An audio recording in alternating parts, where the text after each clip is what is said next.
دوسری میں نے کہا وہ کہ جو ڈاما ڈول ہوتے تھے، ادھر کی حالت دیکھتے تو ادھر کو دل جو ہے مائل ہوتا، اور ادھر کی حالت دیکھتے تو ان کی مثال کیا ہوئی؟ ان کی مثال کے لیے پہلے میں بتا دوں کہ اس وقت کیا حالات تھے۔ حالات یہ تھے کہ جب نبی کریم صلی اللہ علیہ وسلم پر وحی آیا کرتی تھی، وحی میں آپ جو کچھ قرآن شریف آپ نے پڑھا ہے آپ کو اس کا اندازہ ہے، کبھی تو ترغیب ہے اللہ سبحانہ و تعالیٰ کی طرف سے، سمجھ میں آیا، اور ایمان اور عمل والوں کے واسطے جو نعمتیں اللہ سبحانہ و تعالیٰ کی طرف سے ہیں وہ آتی ہیں آیتوں کے اندر، طبیعت لپکتی ہے، مائل ہوتی ہے، ہاں بھائی اس راستے پر چلنا چاہیے، جس راستے پر چلنے سے جنت میں پہنچیں گے، وہاں کی نعمتیں ملیں گی، جہنم کے عذاب سے بچ جائیں گے۔ کہیں دوسری آیتیں آتی ہیں اور اس میں عذاب سے ڈرایا جاتا ہے، یہ خطرناک جو ہے عذاب آئے گا، دنیا میں کچل ڈالے جاؤ گے، مار ڈالے جاؤ گے، یہ سب آیتیں آتی ہیں۔ تو جو پہلی قسم کی آیتیں جس کو میں ذکر کر رہا ہوں کہ جس میں بشارتیں ہیں ایمان اور عمل صالح والوں کے واسطے، ان کو تو ایک مثال دی جائے کہ جیسے کہ ایک بجلی جب چمکتی ہے روشنی ہوتی ہے تو وہ روشنی میں آدمی آگے بڑھنا چاہتا ہے، وہ آیتیں یہ اثر کر رہی ہیں۔ اور وہ آیتیں کہ جو ڈرانے والی دھمکانے والی ویسی جو گھوڑ گرج ہوتی ہے بارش کے اندر، سمجھ میں آیا، تو آدمی اپنے کانوں میں انگلیاں ٹھوس لیتا ہے کہ میری جان نہ نکل جائے، میرے کانوں کے پردے نہ پھٹ جائیں۔ تو اللہ سبحانہ و تعالیٰ کی آیتیں قرآن پاک کے اندر جو دونوں قسم کی ہیں اس سمجھنے والوں پر واقعی اثر کرتی تھی کہ جب جنت والی آیتیں آتی تھی تو طبیعت ادھر کو مائل ہوتی تھی، دل چاہتا تھا کہ اس راستے کو مان لیں، اور جب اللہ کی ڈانٹ اور ڈپٹ تو پھر یہ معلوم ہوتا تھا کہ اب نکلی جان، آخر کو اہل زبان تھے اور قرآن کی آیتیں اثر کرتی، یہ تھی ان کی حالتیں۔ تو اس لیے دوسری مثال میں انہی کا تذکرہ ہے، فرمایا یہ موسلادھار بارش، جیسے وہ آگ سلگانا ایک کنایا ہے نبی کریم صلی اللہ علیہ وسلم کے تعلق سے، میں نے کہا کہ نبی آ کر روشنی پھیلاتا، یہاں جو ہے کصیب من السماء موسلادھار بارش، یہ دراصل کنایا ہے وحی کی طرف جو اللہ سبحانہ و تعالیٰ کی طرف سے آ رہی ہے، کیونکہ وحی جو ہے وہ وحی اس بارش کی طرح نہیں ہے کہ جو بارش بوندا باندی ہو کر ختم ہو جائے، سمجھا، بلکہ اس بارش کی طرف ہے جو موسلادھار ہے کہ وہاں ہر طرح کی صلاحیت کے انسان جو ہیں اس وحی سے ان کو فائدہ پہنچتا ہے۔ سمجھ میں آ رہی نہیں بات؟ صلاحیتیں انسان کی مختلف ہیں، قرآن شریف میں خود اس کی ایک مثال دی ہے، اور مثال یہ ہے، مثال دی ہے زمین کے ذریعے سے، انسان کی مثال جو ہے زمین سے دی ہے۔ زمینیں جو ہیں وہ تین طرح کی ہوتی ہیں، قرآن کے نے جو اس کی مثال دی۔ ایک زمین تو وہ ہے کہ جیسے ایک پتھر ہے، چٹان ہے پتھر کی، چکنا پتھر، بارش کا ایک قطرہ بھی اس پر پڑتا ہے ذرا نہیں ٹھہرتا، موسلادھار بارش ہو ذرا نہیں ٹھہرتی، ساری بہ جائے گی، نہ اس کو فائدہ نہ دوسروں کو فائدہ۔ ایک زمین ایسی ہوتی ہے کہ وہ پانی کو اپنے اندر اکٹھا کر لیتی ہے، جمع کر لیتی ہے، روک کر رکھتی ہے۔ اب کیا ہے، جانور آیا اس نے پانی پی لیا، آدمی آیا اس نے برتن میں پانی پی لیا، کوئی آ رہا اس نے اپنے کپڑے دھو لیا، اور دوسرا آیا اس نے اپنا منہ دھو لیا، مطلب یہ کہ لوگوں کو فائدہ ہو رہا ہے۔ تیسری قسم زمین کی کیسی ہوتی ہے، وہ جمع کر کے دوسروں کو اس طرح تو نہیں فائدہ پہنچا رہی، مگر پانی کو اپنے اندر اتار لیا، اس کا نتیجہ یہ ہے کہ اس مٹی کی خشکی دور ہو گئی، نرم ہو گئی زمین، اور اس کے اندر جو صلاحیتیں قدرتی طور پر ہیں وہ صلاحیتیں کام کرنے لگیں، یعنی اس کے اندر سے کھیتیاں اگنے لگیں، گھاس اور پھوس اگنے لگا۔ یہ تین قسم کی ہیں۔ یہی حالت انسان کی ہے، قرآن شریف نے وہ مثال دے کر سمجھایا، انسان کی بھی یہی حالت ہے۔ کچھ انسان تو وہ ہیں آپ کے یہاں کے محاورے میں کہتے ہیں میاں اوپر سے گزر گئی، سمجھا، کہتے نہیں کہتے آپ لوگ؟ ہمارے یہاں کہتے ہیں بھائی ایک کان سے سنا دوسرے سے نکال دیا، مطلب یہ کہ نہ اس کو فائدہ نہ اس کی سنی ہوئی بات سے کسی اور کو فائدہ، سمجھا، اس نے تو سنا اور سن کر ہوا میں اڑا دیا۔ ایک قسم انسان کی ہوتی ہے، وہ تو ایسی ہوئی جیسے ایک پتھر کے اوپر بارش، کہ پتھر کے اوپر بارش ہو رہی، نہ پتھر کو فائدہ نہ پتھر پر ہوئی ہوئی بارش کا کسی اور کو فائدہ۔ دوسری قسم ایسے انسانوں کی ہوتی ہے کہ جو حق کی بات کو سنتے ہیں، اپنے اندر اس کو اتار لیتے ہیں، اپنے اعمال اور اپنے اخلاق کو درست کر لیتے ہیں، بس اس سے زیادہ اور کچھ نہیں۔ ایک قسم انسانوں کی وہ ہوتی ہے، وہ مثال ہے اس زمین کی کہ بارش ہوئی ہوئی بارش کو اپنے اندر اس نے اتار لیا، اب اس کی کھیتیاں، اس کی گھاس اور پھوس جو ہے اس کو فائدہ پہنچ رہا ہے۔ کچھ انسان ایسے ہوتے ہیں کہ وہ اس جو بات اس نے سنی ہے اس سے اپنے آپ کو بھی فائدہ پہنچاتا ہے، پھر اس کو یاد رکھ کر محفوظ کر کے اس کی تہ تک پہنچ کر کے دوسروں کو بھی اصلاح کرتا ہے، دوسروں کی رہنمائی کرتا ہے۔ ان کی مثال ہوگی وہ زمین کا وہ حصہ کہ جس نے پانی کو اپنے اندر ریزرو کر لیا، اب جانوروں کو بھی فائدہ ہے، انسانوں کو بھی فائدہ ہے، مسافروں کو فائدہ ہے، پاس پڑوس کی بستیاں جو ہیں ان سب کو فائدہ پہنچ رہا ہے۔ تو میں نے کہا 3 طرح کے انسان ہیں۔ تو یہاں جو مثال دی فرمایا کصیب من السماء، وہی اللہ سبحانہ و تعالیٰ کی طرف سے جو آتی ہے اس کی مثال سیب سے کیوں دی؟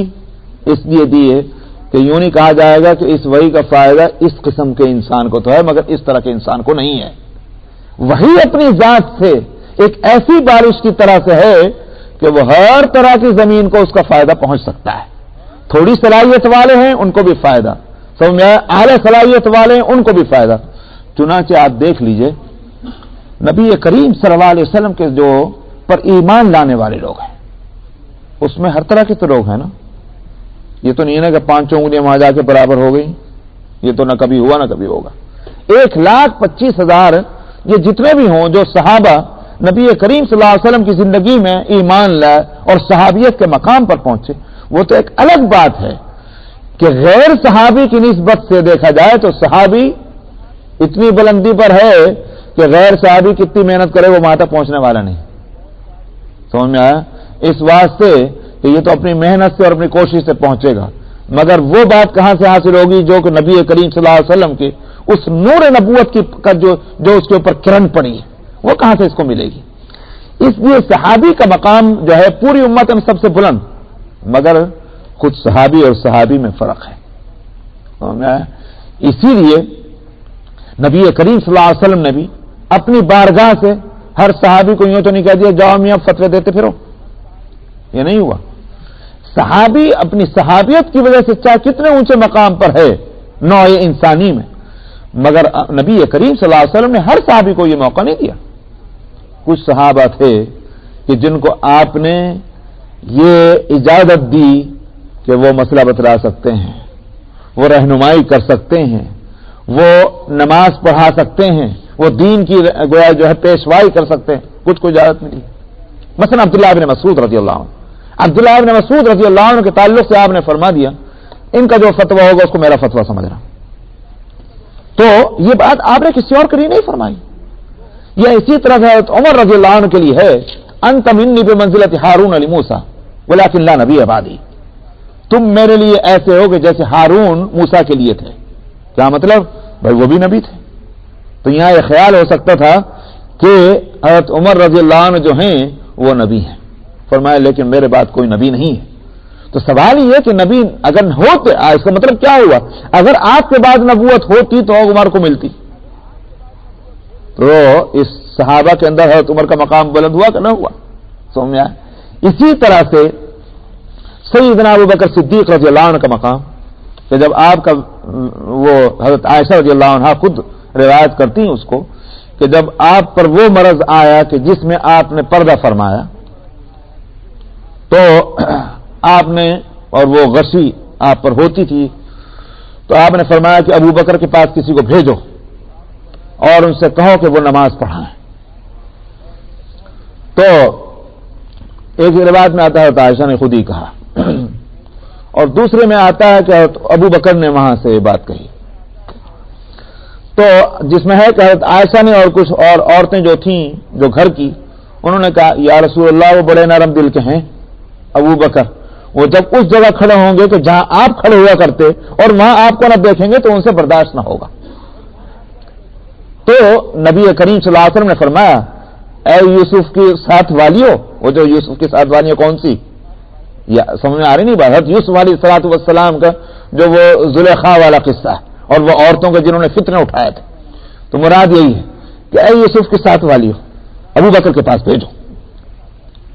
تو آپ نے اس یوں کہیے کہ ایک طرح کی معذرت جو آپ کے سامنے آئی تھی کہ ابو بکر کا انتخاب نہ کیا جائے، لیکن آپ اس پر قائم ہیں، ابو بکر کے پاس بھیجو۔ آخر سیدنا ابو بکر صدیق رضی اللہ عنہ کے پاس جب اس قوت والا اس شدت کے ساتھ وہ حکم پہنچا ہے تو سیدنا ابوبکر صدیق کو آنا پڑا. یہ ان کا نماز پڑھانا اور امامت پر نبی کریم صلی اللہ علیہ وسلم کی طرف سے منتخب کا فرما دینا، متعین فرما دینا، یہی تو دلیل بنا ہے ان کے خلیفۃ المسلمین بننے کے لیے. اس لیے کہ جب آپ کا وصال ہو گیا اور مسئلہ خلافت کا، تو تمام صحابہ نے یہ تو کہا کہ جن کو اللہ کے رسول نے ہمارے دین کی امامت دے دی وہی تو ہماری دنیا کا بھی امام بنے گا. وہی اس بات سامنے آ گئی. میں یہ عرض کر رہا ہوں کیا اور صحابہ نہیں تھے؟ سمجھ میں آیا؟ اگر اقرأہم ابی بن کعب، صحابہ میں سب سے بہترین قرآن شریف پڑھنے والے ابی بن کعب ہیں. اسی طرح سے اعلمہم بالحلال والحرام معاذ بن جبل، کہ معاذ بن جبل شریعت کے معاملات حلال اور حرام کے مسائل جو ہیں، جو فتویٰ اس میں ٹاپ پر ہیں. یا اسی طرح سے اقضاہم علی، بہترین قوت فیصلہ جو اللہ سبحانہ و تعالیٰ کی طرف سے کسی کو دی جاتی ہے اس کے حامل ہیں سیدنا علی رضی اللہ عنہ. تو صحابہ جو ہیں ایک سے ایک بڑھ کر یوں سمجھیے کہ صلاحیت والے موجود ہیں، لیکن ان میں ابو بکر کا انتخاب کرنا اس کام کے لیے کہ جو نبی کام کرتے آئے اور نبی ہوتے ہوئے کوئی دوسرا نہیں کرتا، کوئی دوسرا نہیں کرتا. وہ کام کون سا کام؟ امامت کا. نبی ہی امام ہوتا ہے، نبی کو ہوتے ہوئے کوئی دوسرا امام نہیں ہوتا. یہی وجہ ہے، اس قصے کو میں سنا دوں کہ ابو بکر صدیق جب مصلی پر پہنچے تو نبی کریم صلی اللہ علیہ وسلم نے جب محسوس کیا کہ وہ آ گئے تو آپ نے فرمایا مجھے اٹھاؤ. عرض کیا یا رسول اللہ آپ میں طاقت نہیں ہے، کس طرح چلیں گے چلنے کی؟ آپ نے فرمایا اٹھاؤ. تو اب عائشہ کہتی ہیں کہ آپ کو دو نے اٹھایا اور آپ پیروں کو جیسے کسی کو لے جاتے ہیں تو پیر گھسٹتے ہیں نا، اس طرح سے آپ کے پیر گھسٹ رہے تھے. اس طرح سے لے جایا گیا آپ کو مسجد کے اندر. تو آپ آگے ابو بکر رضی اللہ عنہ جہاں کھڑے ہوئے تھے امامت فرما رہے تھے وہاں آپ پہنچے. جیسے ابو بکر کو محسوس ہوا رضی اللہ عنہ کہ آپ تشریف لائیں تو وہ پیچھے ہٹنے لگے. آپ نے اشارہ فرمایا اپنی جگہ رہو، اور آپ بائیں طرف بیٹھ گئے. کیونکہ کھڑے ہونے کی اس وقت وہ ہمت نہیں ہو رہی تھی، آپ بائیں طرف تشریف رکھیں اور آپ آہستہ آواز سے، کمزور آواز سے تکبیرات کہتے تھے، اور ابو بکر جو ہیں ان تکبیروں کو دہراتے جس کو مکبر ہونا جس کو کہتے ہیں. اور پورے نمازی ابو بکر رضی اللہ عنہ کی آواز پر جو ہے وہ نماز ادا کر رہے تھے. تو یہ شکل اس کی ہوئی. میں کہتا ہوں کہ جب ابو بکر کو امام بنا دیا تھا رسول اللہ صلی اللہ علیہ وسلم نے، تو پھر آپ بیچ میں جا کر پہنچے، وہاں پہنچ کر کے جو بیٹھے تو پھر اصل امامت آپ کی کیوں شروع ہو گئی؟ وجہ وہی ہے، اگر نبی آ جائے تو پھر نبی کے ہوتے ہوئے غیر نبی کی امامت کا مسئلہ ہی نہیں ہے. یہی وجہ ہے کہ نبی کریم صلی اللہ علیہ وسلم کا جب وصال ہوا ہے تو آپ کی نماز جنازہ جماعت نہیں ہوئی. کیوں نہیں ہوئی؟ ہر ایک صحابی آتا تھا اپنی نماز پڑھ کے چلا جاتا تھا، لیکن جماعت کے ساتھ آپ کی نماز جنازہ اس لیے نہیں ہوئی کہ نبی زندہ ہوتے ہیں. سمجھ میں آیا؟ وہ دوسرے مردوں کی طرح مردہ نہیں ہوتے. الانبیاء احیاء فی قبورہم، ان کو وہ حیات حاصل ہوتی. اب سوال یہ کہ نبی کا امام کون ہوگا؟ نبی کا امام ہونے کا سوال ہی پیدا نہیں ہوتا. اس لیے نبی کریم صلی اللہ علیہ وسلم کی جو نماز جنازہ ہوئی وہ ہر صحابی آتا رہا، پڑھ کے جاتا رہا. امامت کا وہاں مسئلہ نہیں تھا. تو اتنے جلیل قدر منصب کے واسطے تمام صحابہ میں ابو بکر کے انتخاب کے معنی کیا ہوئے؟ کہہ سکتے ہیں آپ کے رشتہ داری کی وجہ سے تھا، کہہ سکتے ہیں آپ کے ساتھ ان کی ان دوستی کی وجہ سے تھا. اس کے سوا کوئی بات نہیں ہوگی. مختصرا میں کہتا ہوں وہ صلاحیت جو ابو بکر کے اندر تھی آپ اس کو جانتے تھے کہ وہ صلاحیت کسی کے اندر نہیں ہے. سمجھ میں آیا؟ اسی واسطے تو نبی کریم صلی اللہ علیہ وسلم نے بھی یہ بات فرمائی تھی کہ میں نے سبھی کا تو حق ادا کر دیا مگر ابو بکر کا نہیں. وہ حق نہ ادا ہونا اس لحاظ سے بھی ہے کہ ان کی قربانیاں، اور اس لحاظ سے بھی ہے کہ اللہ سبحانہ و تعالی نے جو صلاحیت ابو بکر کو دی تھی اس صلاحیت کا جس طرح سے استعمال اسلام کی راہ میں اور نبی کریم صلی اللہ علیہ وسلم کے کام کی تائید میں ہوا ہے وہ کسی اور سے نہیں ہوا. سامنے آئے. اسی لیے تو جب سیدنا ابو بکر صدیق کا کسی سے تھوڑا سا جھگڑا ہوا تھا اور ایک شکایت آپ تک پہنچی تھی تو آپ نے فرمایا تھا کہ مجھے تکلیف نہ پہنچاؤ، ابو بکر کے ساتھ اس طرح کا معاملہ کر کے مجھے تکلیف نہ پہنچاؤ، اس لیے کہ تم اس وقت کہاں تھے کہ جس وقت کوئی ساتھ دینے والا نہیں تھا، ابو بکر نے ساتھ دیا تھا. تو یہ جو سیدنا ابوبکر صدیق رضی اللہ عنہ کا یہ ایمان اور خدمت اور آپ کی تائید اور آپ کی نصرت اور اپنی صلاحیتوں کو اور اپنے سارے ذرائع کو استعمال کرنا اور اس اطمینان قلبی کے ساتھ کہ جس میں کوئی شک اور شبہ کہیں بھی بال برابر نہیں ہے، وہ ظاہر ہے کہ ابوبکر ہی کا مقام تھا. اس لیے آپ نے اس کام کے لیے آپ ہی کا انہی کا انتخاب فرمایا. تو اسی میں نے کہا کہ صحابی میں فرق ہے، انسان اور انسانوں میں فرق ہوتا ہے. انشاءاللہ. اعوذ باللہ من الشیطان الرجیم. بسم اللہ الرحمن الرحیم. يا أيها الناس اعبدوا ربكم الذي خلقكم والذين من قبلكم لعلكم تتقون. الذي جعل لكم الأرض فراشا والسماء بناء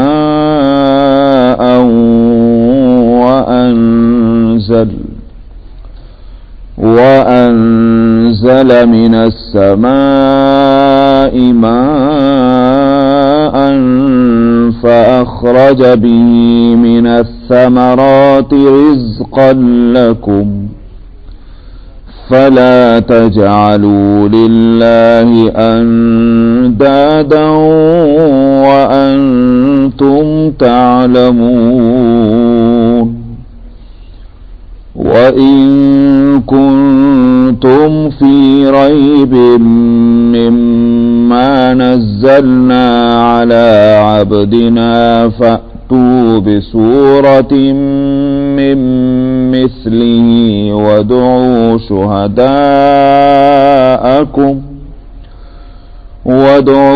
شُهَدَاءَكُم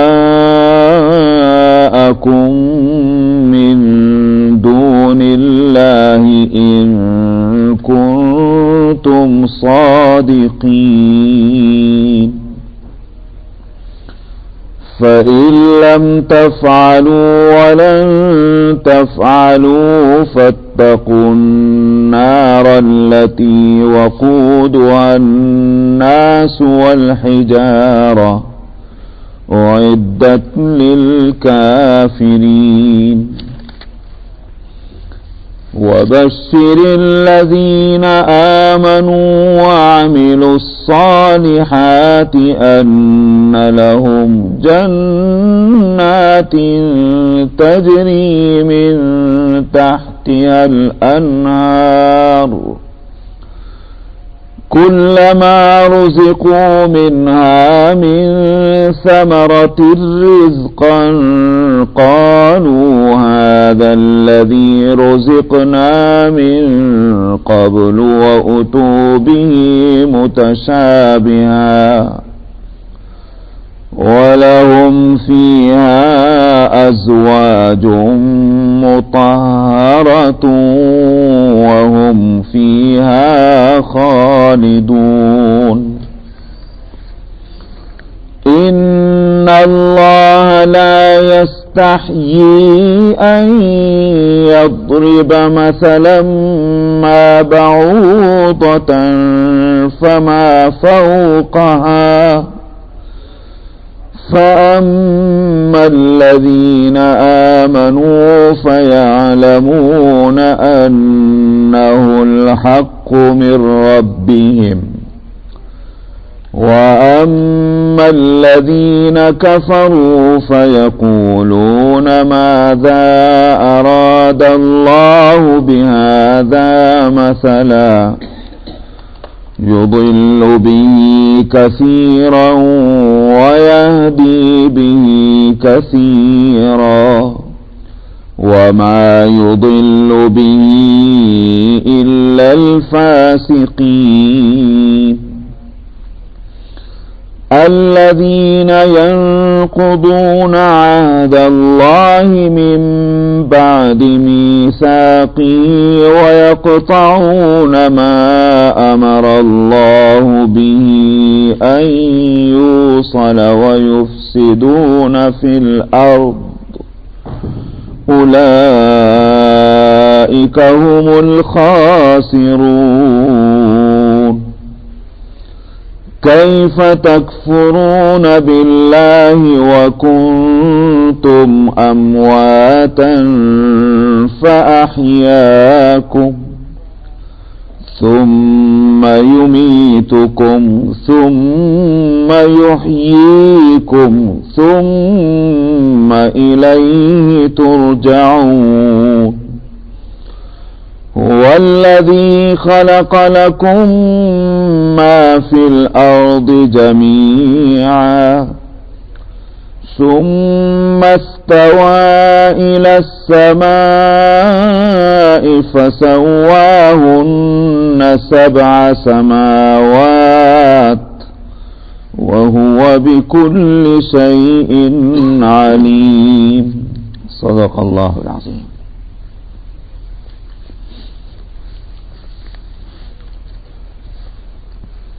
سورہ بقرہ کے 2 رکوع ہو چکے ہیں. پہلے رکوع میں 2 طرح کے انسانوں کا ذکر تھا. ایک وہ جنہوں نے اللہ کی دعوت کو قبول کیا اور ایمان لے آئے. دوسرا طبقہ ان کا تھا کہ جنہوں نے اللہ کی دعوت کو قبول نہیں کیا اور کفر اور انکار کی راہ انہوں نے اختیار کی، اور سمجھانے کے باوجود انہوں نے یہ فیصلہ کر لیا کہ انہیں یہ بات نہیں ماننی، تو اللہ نے بھی فیصلہ کر لیا کہ اب ان کو ہدایت ملنے والی نہیں. دوسرے رکوع میں ذکر آیا ہے ان لوگوں کا کہ جو ظاہر تو یہ کرتے ہیں کہ ہم مسلمان ہیں، لیکن حقیقتاً انہوں نے اس ایمان کو اور اسلام کو قبول نہیں کیا. منافقین کا طبقہ. پہلے رکوع سے کے مقابلے میں دوسرا رکوع بڑا ہے، اور پہلے چھوٹے رکوع کے اندر 2 طبقوں کا تذکرہ ہے اور دوسرے بڑے رکوع کے اندر منافقین کا تذکرہ. اس سے یہ بات کھل جاتی ہے کہ اللہ کے نزدیک انسانوں میں سب سے زیادہ مبغوض اور سب سے زیادہ برا طبقہ جو ہے وہ منافقین کا ہے. کیونکہ اگرچہ کفار بھی ناپسندیدہ ہیں، مگر ان میں کم از کم کردار کی ایک خوبی یہ تو موجود ہے کہ جو راستہ انہوں نے اختیار کیا اس کو اعلان انہوں نے کہہ دیا کہ بھئی ہمارا راستہ یہ ہے، اور اسی پر وہ چل رہے ہیں. لیکن منافقین جو ہیں یہ دھوکہ دے رہے ہیں. تو دنیا کے معاملے میں دھوکہ دینا تو تھا ہی برا، دین کے معاملے میں تو اور زیادہ برا ہے. دین کے معاملے میں دھوکہ پٹی کے معنی کیا ہوئے کہ وہ اللہ کو دھوکہ دینا چاہتے، حالانکہ اللہ کو دھوکہ نہیں دے سکتے. تو اس لیے ان پر زیادہ غصہ ہے اللہ سبحانہ و تعالی کا. بہرحال 3 طبقوں کا ذکر آیا گزشتہ 2 رکوع کے اندر. اب یہاں سے ان سب کو ایک خطاب عام ہے، چونکہ انسان 3 ہی طرح کے ہیں اور تینوں کا ذکر آیا، تو اب یہاں لفظ انسان لا رہے ہیں. یا ایھا الناس، اے لوگو، اے انسانوں، اعبدوا ربکم، اپنے رب کی عبادت کرو. کیوں عبادت کریں؟ کسی کی عبادت کرنے کی کوئی وجہ ہونی چاہیے. تو یہاں کمال یہ ہے کہ یوں نہیں کہا کہ اعبدوا اللہ، اللہ کی عبادت کرو. وہاں یہی سوال ہوتا کیوں کریں عبادت؟ لفظ لائیں رب، اعبدوا ربکم. معلوم ہوا کہ جس کی عبادت کا تم سے مطالبہ کیا جا رہا ہے وہ تمہارا محسن ہے، اس کی تمہارے اوپر احسانات ہیں، اس پر تمہاری نعمت، تمہارے اوپر نعمتیں ہیں اس کی، اس لیے اس کی عبادت ہونی ہے. کیونکہ ربوبیت کے لیے میں پہلے بھی بتا چکا ہوں کہ ربوبیت کہتے ہیں کسی چیز کو ادنا درجے سے تربیت دے کر، پرورش کر کے، ترقی دے کر اور اس کو درجہ کمال پر پہنچا دینا، یہ ہے ربوبیت. تو اس سے بڑا احسان کیا ہوگا کہ بہت ہی ادنا درجے میں تھے، کچھ نہ کرنے کے قابل تھے، اور پرورش کر کے اس کے مناسب تربیت دے کر اور اس کو اعلیٰ درجے پر پہنچا دیا. اس سے بڑا احسان کیا ہوگا؟ بچپن میں انسان ماں کے پیٹ سے باہر آتا ہے کس کام کا ہے؟ نہ چل سکے، نہ پھر سکے، نہ کھا سکے، نہ پی سکے، نہ بول سکے، نہ سن سکے، کچھ بھی تو نہیں اس کو نہیں آتا۔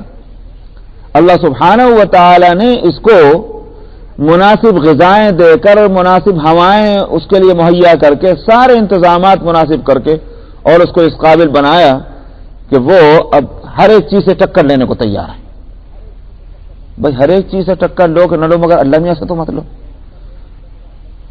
اولم یر الانسان انا خلقناہ من نطفۃ فاذا هو خصیم مبین، سورہ یاسین میں فرمایا کیا انسان نے نہیں دیکھا ہم نے اس کو نطفے سے پیدا کیا تھا، یہ تو ہے حقیقت اس کی، لیکن جب وہ کسی قابل بنا فاذا هو خصیم مبین، اب ہم سے ہی جھگڑا کرنے کھڑا ہو گیا، ہمارے مقابلے پر آ گیا۔